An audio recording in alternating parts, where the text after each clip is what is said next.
Бүгін біз өте маңызды, көп адам үнсіз ойланатын, бірақ ашық айта алмайтын тақырыпқа тоқталамыз. Адам қартайғанда неге қадірі кетеді және қалай қадірлі болып өтуге болады? Кей жұрт қарттықты әлсіздік, жалғыздық, ауру деп қабылдайды. Бірақ шын мәнінде қарттық бір сәтте келген нәрсе емес, ол жастықта жасаған істердің нәтижесі. Неліктен кей адамдар қартайғанда қадірсіз қалады? Қадірдің түсуіне себеп көп, бірақ басты 5 себебін айтайық. Біріншіден, адам мінезімен қадірін жоғалтады. Өмір бойы айналасын сынға алған балалардың үнемі мынаны істеме, анау болмайды деп тежеген жан қартайғанда өзгелерден де соны көреді. Себебі адам айналасына не берсе соны алады. Екіншіден, қарым-қатынаста жылулық аз болғанда. Балаға материалдық жағдай жасаған дұрыс, бірақ тек тамақ, киім, үй бұл мейірім емес.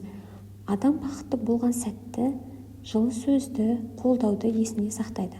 Үнемі ұрыс, талап, бұйрық қана көрген бала кейін ата-анасына жақындауға қиналады. Үшіншіден, адам өмір бойы тек жұмысқа бағынып, өзіне өмір құра алмаса. Кей ата-ана бар үмітін тек балаға артып қояды, бала бақытта келеді деп сенеді. Бірақ бала жеке тұлға, ол өседі, үйленеді, кетеді. Сонда ата-ана кімге қалады? Өзіне. Төртіншіден, денсаулық. Ауру адамға көмек керек. Ал әр адамда уақыт, күш, жүйке шектеулі. Жылдар бойы күтім жасамаған дене кейін өз ақысына келеді. Бесіншіден, адам жаңалықтан қол үзіп қалған кезде. Технология, заманауи ой, қоғамның тілі өзгерген кезде менің заманымда деп өмір бойы өткен шақта қалған жан қазіргі ұрпаққа қызық болмайды. Қадірді сақтау бүгіннен басталады. Егер біз қарттықты таңғажайып кезең еткіміз келсе, қазірден дайындалу керекпіз. Өмірдің 3 ережесі бар. Адамдар саған емес, сенің энергияңа тартылады. Жылы адаммен әркім бірге болғысы келеді. Түсінетін, тыңдайтын, мазаламайтын адаммен сөйлесу жеңіл. Екінші, қадір күшпен емес, үлгімен келеді. Менен үлкенсің, тыңда. Мен үлкенмін, тыңда.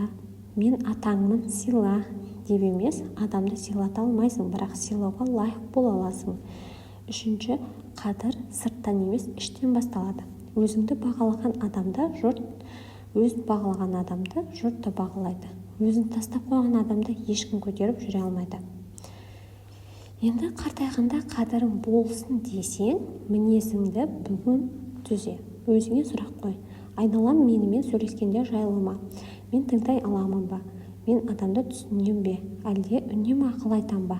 Соңғы рет балаларыма мен сендерді жақсы көрем деп қашан айттым? Кей ата-ана баласына барлық өмірін арнап, кейін мен не үшін, кім үшін істедім деп ренжиді.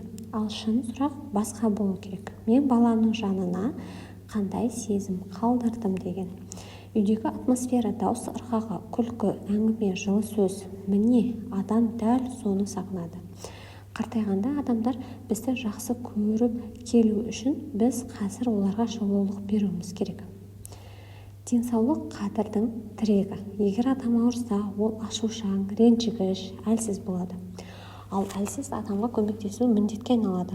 Міндет қадірді азайтады. Сондықтан күнде аз болса да қозғалыс, таза ауа, суды жеткілікті ішу, ұйқы режимін қалыпқа келтіру қажет. Қан, май, тұз мөлшерін бақылау. Жылына 1 рет анализ тапсырып отыру.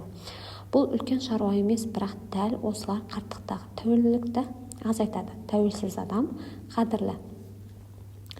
Қаржы қадірдің басты шарттарының бірі. Ақша сыйластық әкелмейді, бірақ тәуелсіздік береді. Тәуелсіздік бар жерде талап емес, өтініш, реніш емес, келісім. Міне осы сыйластықтың басы. Кірістің аз бөлігін болса да жинап отыру қажет. Қажетсіз шығындарды азайту. Жасың келеде істей алатын хобби табу. Зейнетке шыққанда бос қалмаймын деп ойлану. Қаржысы бар ата ақыл береді, қаржысы жоқ ата ақша сұрап қалуы мүмкін. Бұл қатал естіледі, бірақ өмір солай. Біз қартайғанда баланың мойнына жүк болғымыз келмесе, өз еңбегіміз өзімізді асырайтын жүйе керек. Өмірдің мағынасы ол іс қалдыру. Қадір деген сенің артыңда қалған жақсы істерің. Ешкім мәңгі емес, бірақ жақсылығы мәңгі. біреуге дұға, біреуге бата, кеңес, қолдау, немереге жылулық, біреудің жүрегін жараламау деген сияқты. Мейірімді қарт ұрысқақ қарттан мықты, ақылды қарт ақыл айтқыш қарттан қадірлі. Өмір бойы жинаған тәжірибені ұрпаққа ренішсіз, қысымсыз бере алған адам нағыз дана адам. Сонымен қартайғанда қорыта айтатын болса, қадірің кетпес үшін мінезіңді түзе, жылы бол, айналаңа мейірім бер, өзіңді тастама дамы, денсаулыққа жауапты бол, қажылық тәуелсіздікке ұмтыл, жақсылықты артқа қалдыр. Қарттық қорқыныш емес, қадірсіз қарттық қорқыныш, ал қадірлі қарттық ең үлкен бақ. Бәлкім осы видеоны көріп отырған болсаңыз, яғни сіз әлі жас болсаңыз, немесе енді дайындалып жүрген болсаңыз, онда мынаны есте сақтаңыз: қадір бір күнде келмейді, қадір бүгіннен басталады.